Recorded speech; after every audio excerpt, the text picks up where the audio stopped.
আসসালামু আলাইকুম, সবাইকে সুস্বাগতম। সম্প্রতি ইন্ডিয়ায় যে ককরোচ পার্টি, এই ককরোচ পার্টির আন্দোলনের যে সর্বশেষ যে ফসল, যে ইন্ডিয়ার যে কেন্দ্রীয় শিক্ষামন্ত্রী পদত্যাগ করেছে, এই ব্যাপারটা আমরা সবাই জানি এবং এটা আসলে একটা অবাক করা ব্যাপার।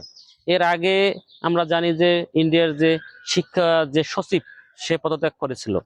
তো এইটা মূলত মোদী সরকার চেষ্টা করেছিল যে যাতে সচিবকে পদত্যাগ মানে করিয়ে হলেও যাতে মন্ত্রীর পদত্যাগ না করতে হয়, সে চেষ্টা করেছিল। এখন এইটা কেন?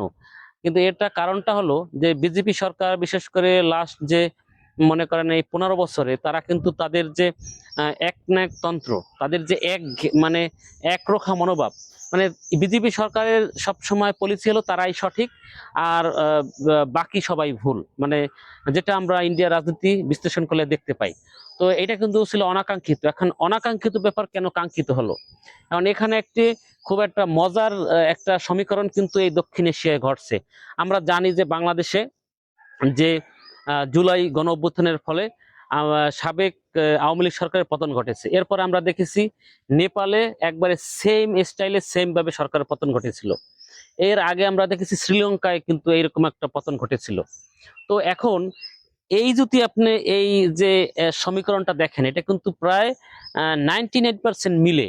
এখন যে নেপালের সরকার ক্ষমতায় গণ অভ্যুত্থানের মাধ্যমে যে জেনজি তাদের পার্লামেন্ট, তো এখন বাংলাদেশে একই অবস্থা ছিল।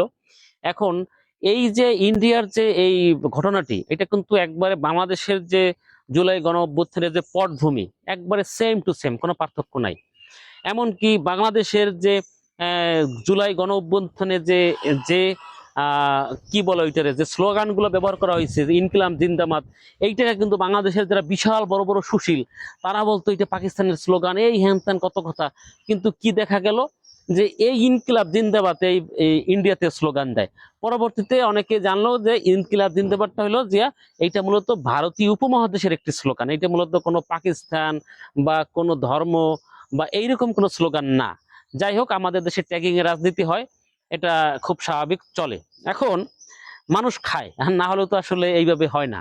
এখন মূল যে ব্যাপারটা, যে এখান থেকে আমরা যেটা যেটা বুঝতে পারতেছি যে আহ নরেন্দ্র মোদী, সে কিন্তু আমরা দেখেছি গভীর রাত্রে সে লাইভে আসতে বাধ্য হয়েছে এবং সর্বশেষ যে তাদের যে সব দাবি দেওয়া মেনে নিয়েছে।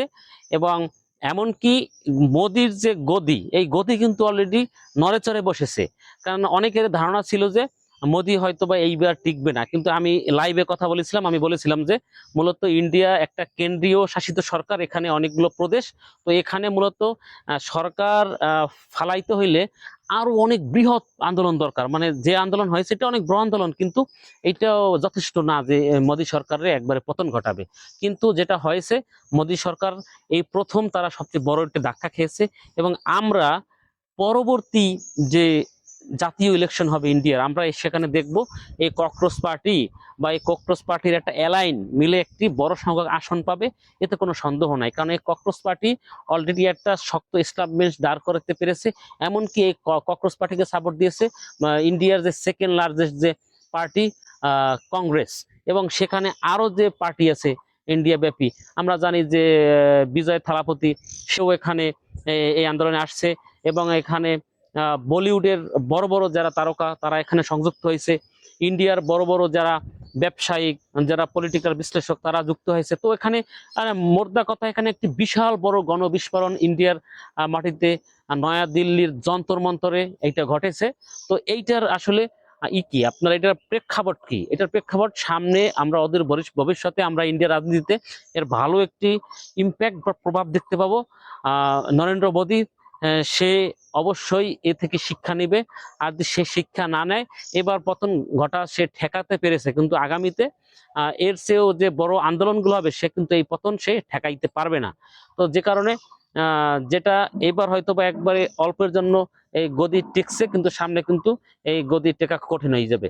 তাহলে সবাইকে ধন্যবাদ আমার এই বিশ্লেষণমূলক ভিডিও দেখার জন্য। আমাকে সবাই একটু সাপোর্ট দিন, লাইক কমেন্ট শেয়ার করুন, আমার চ্যানেলটি সবাই সাবস্ক্রাইব করে দিন। আল্লাহ হাফেজ, আসসালামু আলাইকুম।